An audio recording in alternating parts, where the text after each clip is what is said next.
pasti pernah mendengar dengan pepatah yang mengatakan karena maka tak sayang ya. Iya. Nah, yang pastinya nanti setelah kita saling mengenal antara bapak dan anak-anak, semua yang ada di sini maka kita akan saling menyayangi, menghormati dan juga saling menghargai satu sama lain. Seperti itu ya. Maka dari itu di sini bapak ingin memperkenalkan diri terlebih dahulu. Ya, perkenalkan nama bapak Muhammad Nur Syafei. Kalian bisa panggil Pak Fei. Bapak berasal dari Jakarta di daerah Rawamangun. Di sini ada yang tahu Rawamangun di mana? Di mana?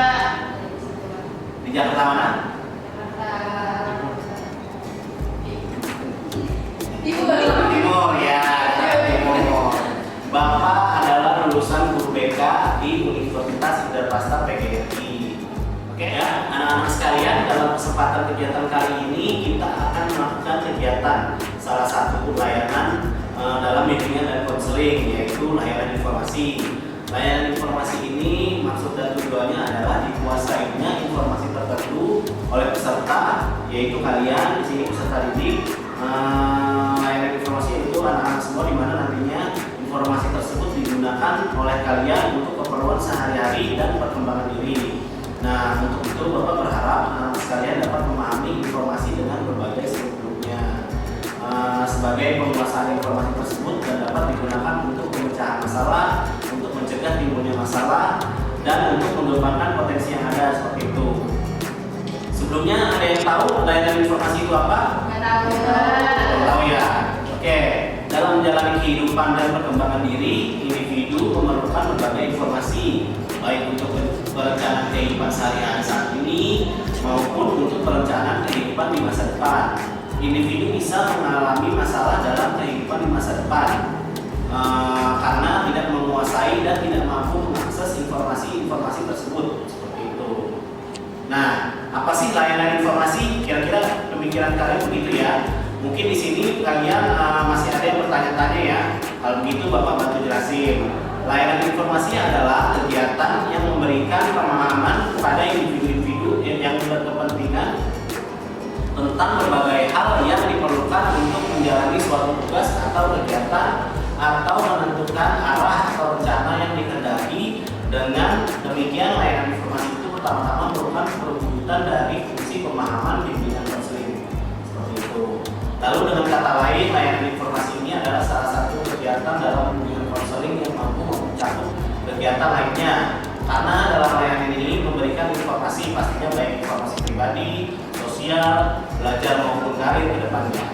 Hal ini secara tidak langsung dapat menyelesaikan masalah yang dialami siswa seperti kalian secara keseluruhan. Nah, layanan ini, informasi ini pun dapat menambah wawasan siswa melalui dirinya sendiri dan mampu menata masa depan sebaik mungkin. Begitu ya anak-anak? Oke, pasti bertanya-tanya nih terkait layanan informasi. Kira-kira kita mau bahas apa sih hari ini topiknya? Sekalian topik yang akan kita bahas pada kesempatan kali ini yaitu kasus bullying di sekolah. Nah, sekarang kita lihat dulu sedikit ilustrasi yang ada video di belakang ini. Bapak tampilkan. Woi, angkat kakinya. Jatuh lo jatuh. Ayo. Jangan duduk lo. Weh, oke juga lo Maisa. Dari tadi belum jatuh. Anak taekwondo lo. Saya penari balet, Kak. Hah? Mbak Alet. Seriusan lo? Maisa, salah masuk sekolah lo. Lo harusnya masuk sekolah cewek aja. Hah? Maaf, Kak. Tapi menari bukan cuma buat perempuan. Oh, pintar lo ya ngajarin gue. Hah? Ya udah, nari lo sekarang. Gue mau lihat masih jantan gak lo kalau ke balet. Itu pakai kostumnya sekalian. Sama sepatu yang ajib tuh.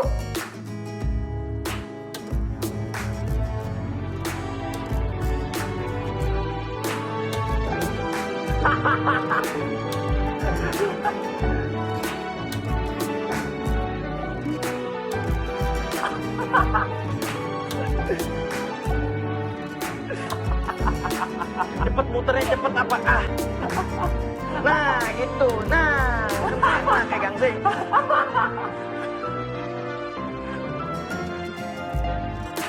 Woi, jangan berhenti kalau gue belum suruh berhenti.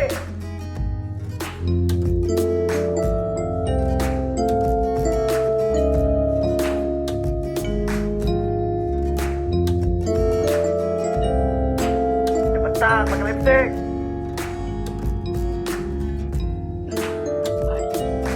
Cantik juga. Marah banget, Neng. Yuk, sekarang godain temen lo. Godain. Iya, godain. Kenapa? Oh, udah nggak bisa ya? Sekarang bisa digodain, hah? Godain aku, Mas. Godain aku.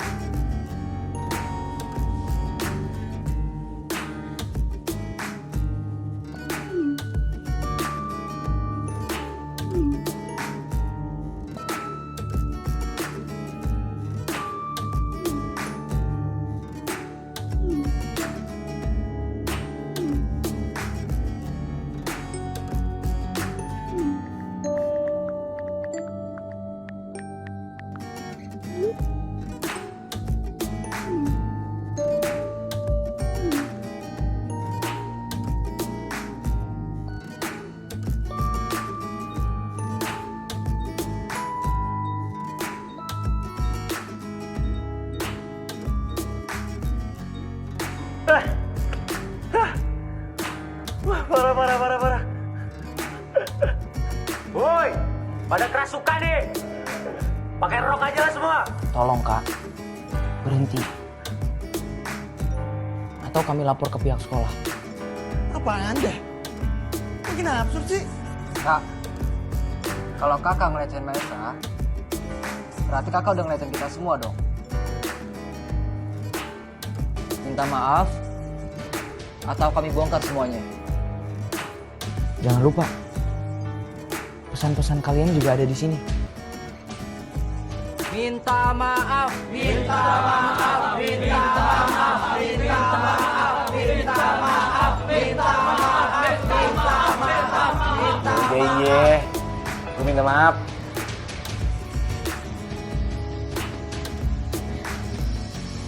Iya, saya minta maaf.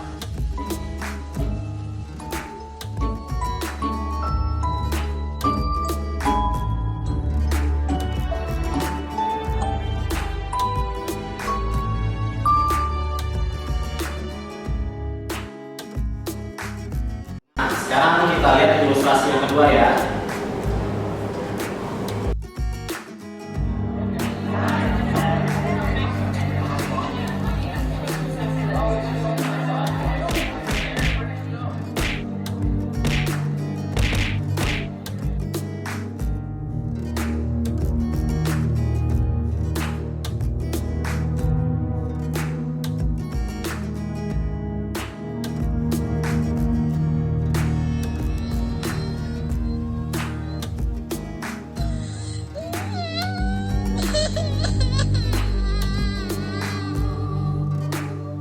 Tahukah kamu, kekerasan di sekolah sering terjadi di Indonesia. Dari tahun 2013 hingga 2014, jumlah kekerasan di sekolah naik sampai dengan 16% yang dilakukan anak usia di bawah 14 tahun. Dan itu dilakukan di sekolah. Hampir setiap sekolah yang ada di Indonesia pasti terdapat kasus kekerasan di sekolah. Dari tingkat universitas, menurun ke SMA, lalu SMP, bahkan sampai ke SD. Bagaimana caranya? Biasanya, kekerasan dilakukan dengan banyak hal, seperti secara verbal, secara fisik, secara rasional, dan elektronik. Sebagai contoh, bila ada anak yang terlihat gendut atau berbadan besar, biasanya orang di sekitarnya akan mengata-ngatainya dengan berkataan yang tidak enak. Ada pula mereka yang merasa asik iseng dan membuat si anak culun menjadi bahan lelucon. Biasanya, mereka yang mempunyai ras yang berbeda pun suka mendapatkan perlakuan yang kurang mengenakan.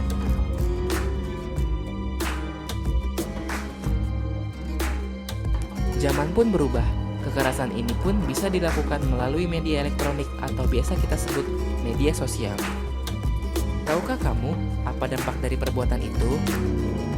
Bagi yang melihat, tentu saja akan berdampak pada dampak mental. Dia akan merasa takut dan merasa tidak nyaman. Bagi pelaku, biasanya akan mendapat sanksi bertahap dari orang tua, pihak yang berwajib, atau di persidangan, dan bisa sampai akhirnya di penjara. Sebagai korban, akan berdampak seperti sering absen dan bolos sekolah, mudah emosi atau labil, sering terlihat ada luka dan memar, atau yang lebih parah, bunuh diri. Apakah kamu siap menerima semua perlakuan itu? Karena jalan kalian masih panjang untuk sebuah kebaikan. Stop kekerasan di sekolah. Nah, ilustrasi yang kedua bagaimana? Coba kalian hubungkan kaitannya ilustrasi pertama dan ilustrasi kedua yang sudah kalian lihat. Apa sih bullying itu? Ada yang bisa jawab? Felis, bullying itu seperti apa sih? Menurut Felis, setelah melihat video tadi,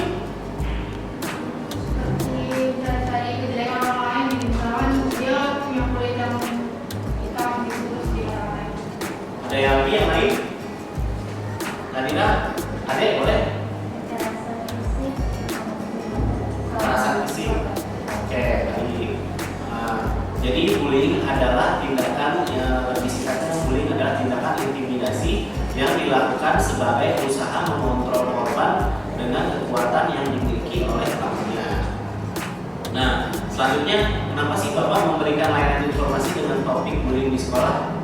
Karena dengan Bapak menjelaskan topik tersebut, insya Allah berguna untuk mencegah perundungan di sekolah. Adapun manfaat nanti yang bisa kalian dapatkan antara lain, pertama, mengetahui gejala awal bullying. Terus kedua, pencegahan terjadi bullying. Jadi kalian nanti ketika melihat bullying di sekolah, kalian dapat mencegahnya. Seperti itu. Yang ketiga, pemahaman akan bullying itu sendiri. Jadi jangan kalian salah tafsir nanti, ya kan. Terus keempat, meningkatkan kesadaran dari bahaya bullying. Dan yang terakhir, menghindari cara bullying itu sendiri. Jadi kalian kalau kalian terkena jadi korbannya nih, kalian harus tahu nih cara menghindarinya seperti apa. Oke, sebelumnya nanti pada saat kita melakukan kegiatan inti dalam layanan informasi ini, Bapak berharap semua prosesnya anak-anak memperhatikan kepatutan yang ada dalam kegiatan ini. Misalnya anak-anak harus menjaga konsentrasi penuh terkait materi yang akan Bapak ajarkan. Duduknya juga sesuai dengan susunan mejanya. Terus juga yang ingin ketawa harus tolong disikapi dengan sewajarnya aja dan tidak memukul-mukul meja. Nah, agar kegiatan lebih efektif perlu juga diperhatikan bagaimana aturan dan tata cara mengikuti kegiatan layanan informasi ini. Nanti di awal kegiatan inti Bapak akan memberikan penjelasan mengenai topik yang akan kita bahas yang sudah disinggung di awal tadi mengenai bullying di sekolah. Kemudian selama Bapak menerangkan, silakan diperkenankan untuk bertanya dengan cara mengangkat tangannya terlebih dahulu. Nanti ketika dipersilakan. Setelah itu Bapak mempersilakan anak-anak untuk membentuk satu kelompok di mana setiap kelompok terdiri dari 4 orang untuk berdiskusi mengenai materi yang Bapak jelaskan ya. Bagaimana anak-anak, apa sudah paham? Baik. Sebelum memulai kegiatan layanan informasi pada kesempatan kali ini, alangkah baiknya kita berdoa terlebih dahulu yuk, agar apa yang disampaikan hari ini dapat kita diskusikan dengan baik dan tercerna oleh kalian. Semoga lancar juga sampai diserap, disimpan, lalu terakhir terrealisasikan di kehidupan kalian semua sehari-hari. Ayo di sini siapa yang mau bersukarela memimpin doa? Saya. Oke, Nadira silakan. Doa untuk masing-masing, doa juga.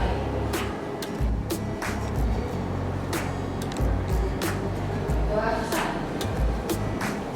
Baik anak-anak sekalian, topik yang akan kita bahas hari ini adalah mengenai stop bullying di sekolah.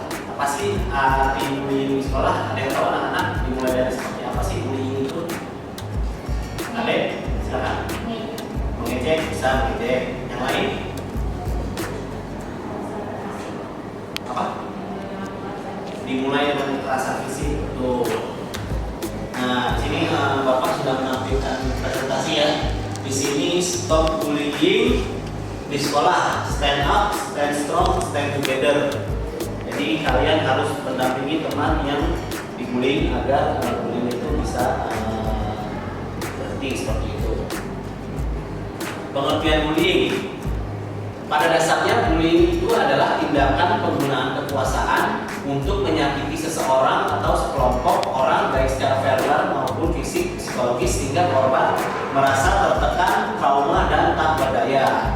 Untuk diketahui bersama ada beberapa jenis bullying yang mungkin kalian pernah melihat secara langsung ataupun tidak langsung.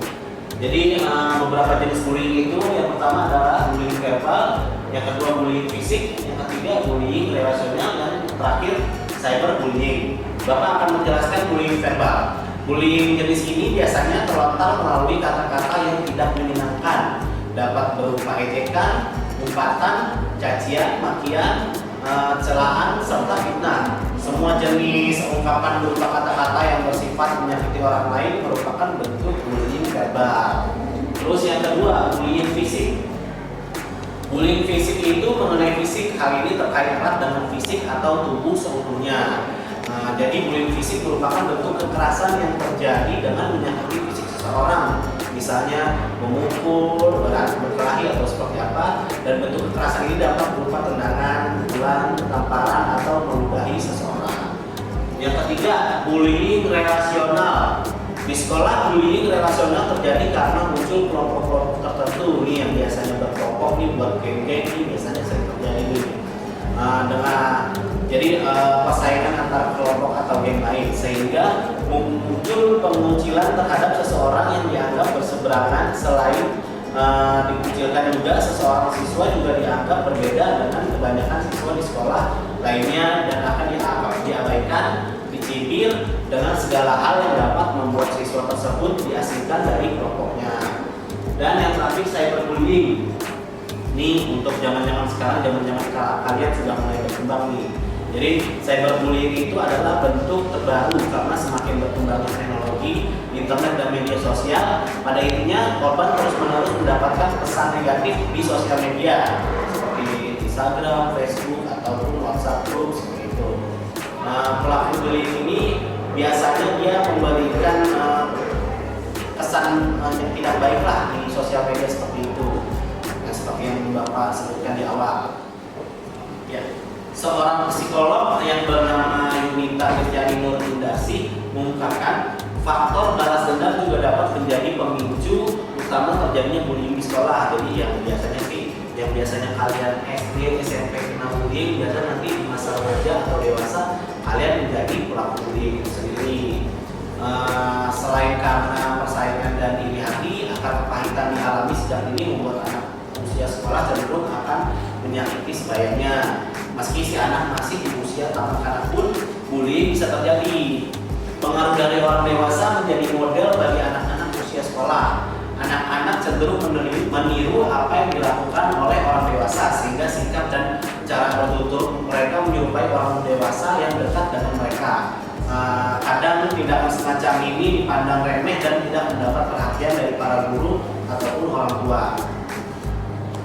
Bullying merupakan suatu tindakan pelanggaran hak asasi manusia. Maka dari itu hal semacam ini memiliki payung hukum dalam perundang-undangan di negara kita.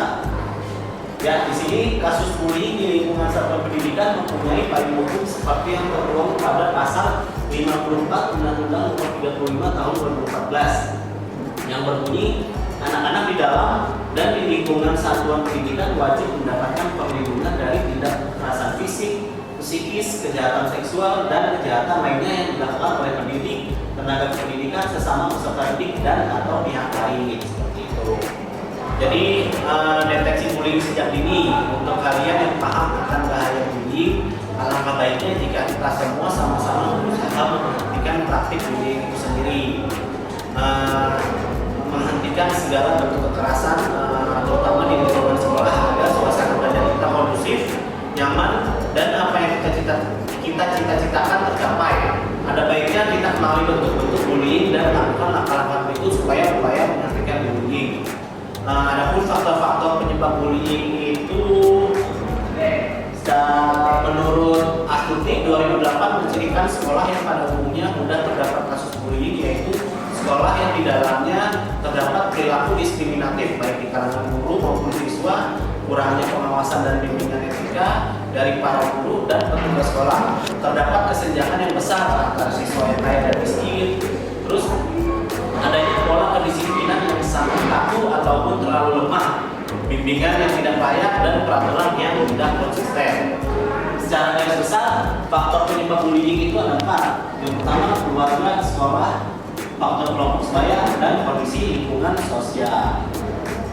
Sekolah merupakan tempat menimba ilmu, mencerdaskan kehidupan bangsa, dan mengasah budi pekerti luhur bagi para siswa. Maka hendaknya para pendidik bisa mampu berperan aktif untuk mencegah terjadinya bullying dengan cara seperti di bawah ini. Nah, peran pendidik untuk mencegah bullying di sini ada 3 ya. Yang pertama, membentuk nilai persahabatan antar siswa, memberdayakan siswa untuk memiliki jiwa sosial, aktif, dan berprestasi. Yang ketiga, membangun komunikasi yang efektif. Bapak akan menjelaskannya. Jadi, yang pertama itu membentuk nilai persahabatan antar siswa. Pembentukan nilai-nilai persahabatan sejak dini itu sangat penting dilakukan di lingkungan sekolah agar tercipta hubungan pertemanan dan memunculkan semangat kolaborasi yang saling menghargai di antara murid-murid di sekolah. Dengan sendirinya hal ini akan menjauhkan mereka dari kekerasan. Terus yang kedua, memberdayakan siswa. Bullying sering dikaitkan dengan ego seseorang ya, untuk mendapatkan sebuah pengakuan akan eksistensinya dan dominasi dalam komunitasnya. Maka dari itu, para guru sebaiknya mendorong siswa untuk meningkatkan kapasitas dirinya melalui hal positif seperti kegiatan sosial dan prestasi di sekolah daripada melakukan tindakan individu. Yang ketiga, membangun komunikasi yang efektif. Komunikasi efektif antara guru dan murid sangat penting. Hal ini menjadi dasar keharmonisan hubungan di lingkungan satuan pendidikan. Karena dengan komunikasi yang efektif berguna untuk membantu siswa agar mau berbagi masalah dan terutama guru BK mengenai permasalahan yang mereka alami. Siswa usia sekolah berada dalam masa pembentukan karakter dan budaya sosial, sehingga semua pihak yang memiliki hubungan langsung dengan keberadaan siswa di sekolah bertanggung jawab untuk mendampingi, membina, dan mendidik mereka. Baik anak-anak, demikianlah penjelasan atau pemaparan yang Bapak berikan atau Bapak sampaikan terkait topik pembahasan stop bullying di sekolah. Sampai di sini, apakah ada yang ingin ditanyakan?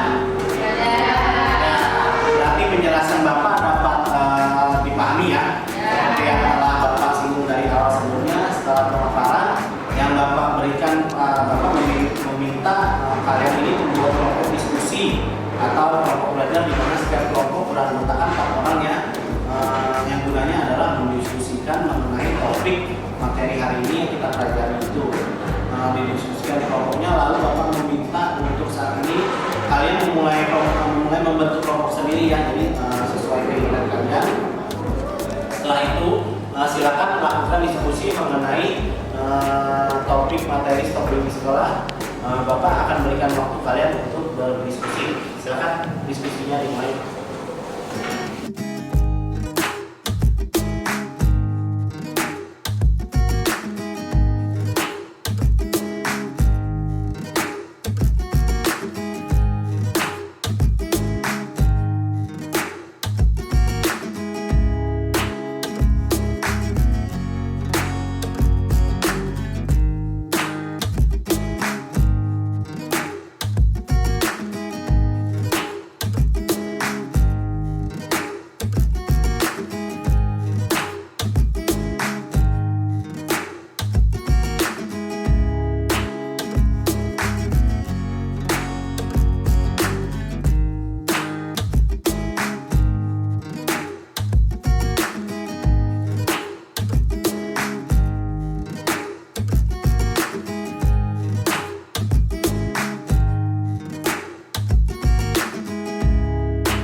stop bullying di sekolah. Bapak sangat senang karena apa yang telah Bapak sampaikan dapat diterima, dicerna dengan baik oleh kalian semua sekalian, sehingga pada proses tadi diskusi dan presentasi Bapak, anak-anak memahami dan mengetahui mengenai topik bahasan kita hari ini. Nah, untuk mengetahui hasil diskusi yang sudah kalian lakukan, Bapak ingin bertanya terkait jawaban dari kalian ya. Kalian kan sudah tadi mulai diskusi ya. Bapak ingin bertanya, ciri anak kira-kira seperti apa sih yang rentan menjadi korban bullying? Yang ingin bertanya boleh angkat tangan. Ya, silakan Nadira. Silakan. Ciri-ciri anak yang rentan menjadi korban bullying seperti apa sih? Kira-kira? Anak yang cenderung susah bersosialisasi. Anak yang cenderung terus Anak yang memiliki kondisi fisik yang berbeda. anak yang oke. Ada lagi?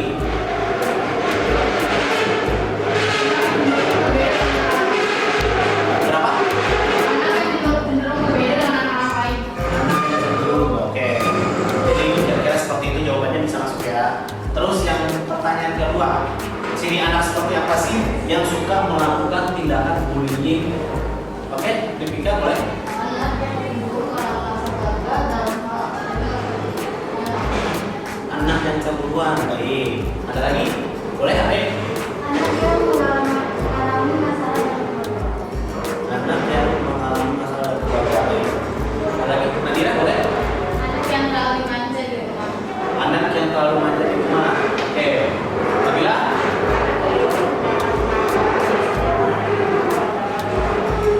Yang kurang oke. Terus ada lagi? Boleh, Hadis? Anak yang sakit hati karena secara psikologis merasa kalah bersaing dan merasa calon korban bullying. Oke, pertanyaan selanjutnya, apa yang akan kalian lakukan jika kalian menjadi korban bullying? Baik, Devika, silakan. Tetap percaya diri dalam menghadapi tindakan bullying dan pelanggaran. Percaya diri, bagus. Selanjutnya ada lagi? Nanti boleh? Jangan pernah takut untuk berbicara atau melakukan sesuatu karena diancam oleh waktu karena Bagus. Jangan pernah takut untuk berbicara kepada orang lain terkait kalian menjadi korban bullying. Selanjutnya ada lagi? Boleh? tetap berpikir positif, tidak ada yang salah dengan diri kalian, sama kalian tidak merugikan orang lain, tetap menjadi diri kalian sendiri dan lawan rasa takut kalian yang harus percaya diri. Bagus. Jadi ketika kalian menjadi korban bullying, kalian harus berpikir positif dan optimis ya, karena mungkin pemikiran pelaku bullying ini tidak sebanding dengan pola pikir kalian, sehingga membuat mereka itu sepertinya aslinya mereka tidak senang dengan kita karena kelebihan yang kita miliki seperti itu. Selanjutnya ada lagi?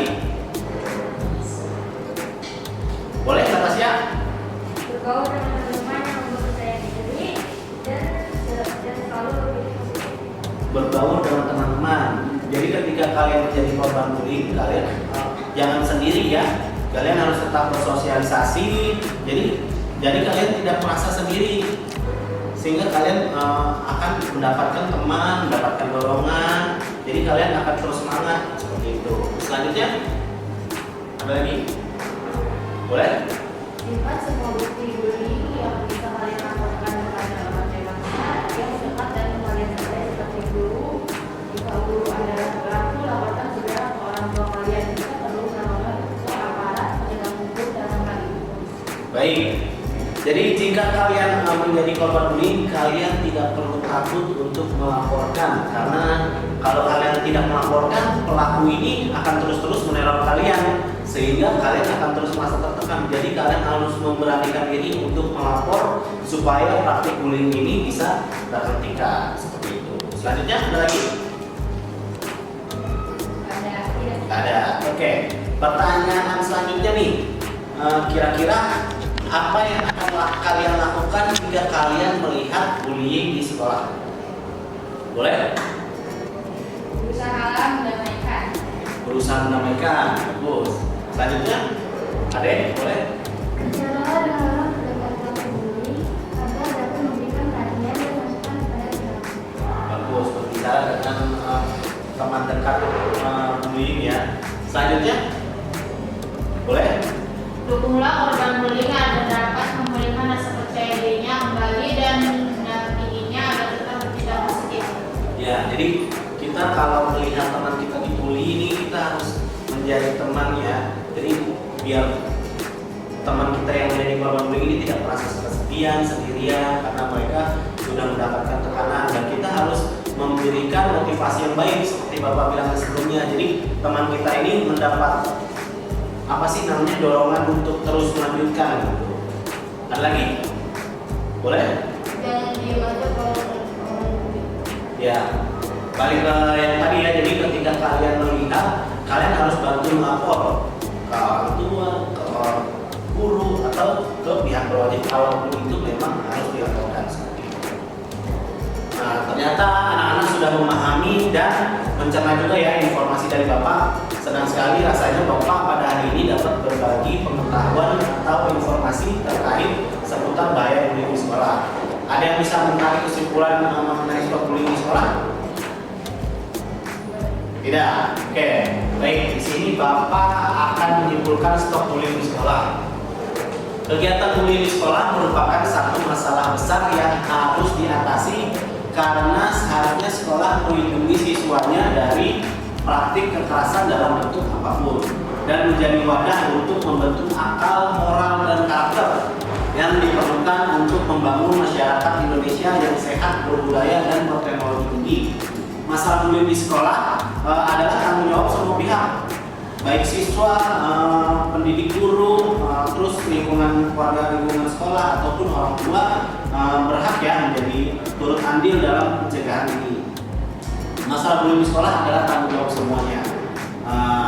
Terkait dalam institusi tersebut memiliki andil dalam perubahan untuk itu. Ya, selanjutnya solusi yang dapat dilakukan antara lain ini terkait semuanya ya. Pertama itu meningkatkan pendidikan agama di sekolah sehingga kalian sadar betul bahwa bullying itu tidak baik. Terus meningkatkan pendidikan karakter dan memberikan pemahaman mengenai bullying.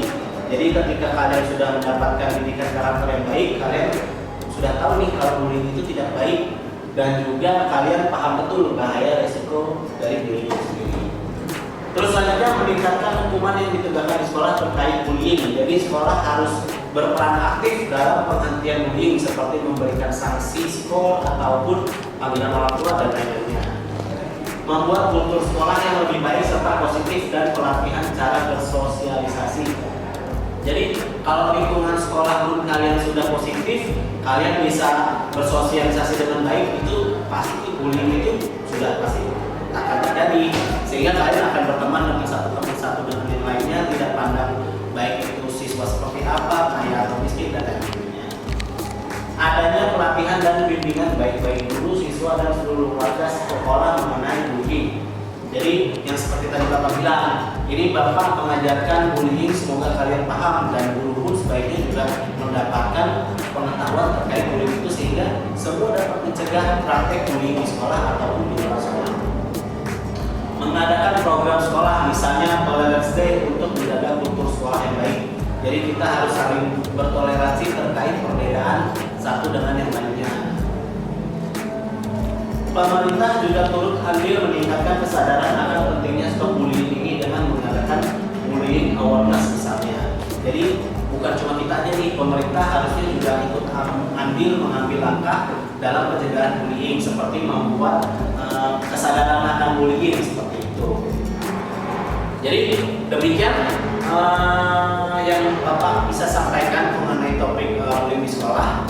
Untuk minggu berikutnya kita akan membahas mengenai cara bersosialisasi yang baik dan benar terhadap lawan bicara kita. Jadi kita seperti sopan, kita bicara dengan guru seperti apa, bicara dengan teman seperti apa. Anak-anak itu saja yang bisa Bapak sampaikan pada pertemuan kita hari ini. Mudah-mudahan anak dapat merealisasikannya di kehidupan anak-anak sehari-hari nanti, dan juga apa yang kita pelajari hari ini semoga bermanfaat. Baiklah, sekalian kita tutup kegiatan hari ini dengan mengucapkan Alhamdulillah. berikutnya yang akan membahas tadi topik bicara yang baik dan benar bersosial dengan orang tua seperti itu. Terima kasih atas segala perhatiannya. Mohon maaf apabila ada kesalahan yang Bapak sampaikan dan tidak berkenan kepada hati kalian. Wabillahi taufik walhidayah.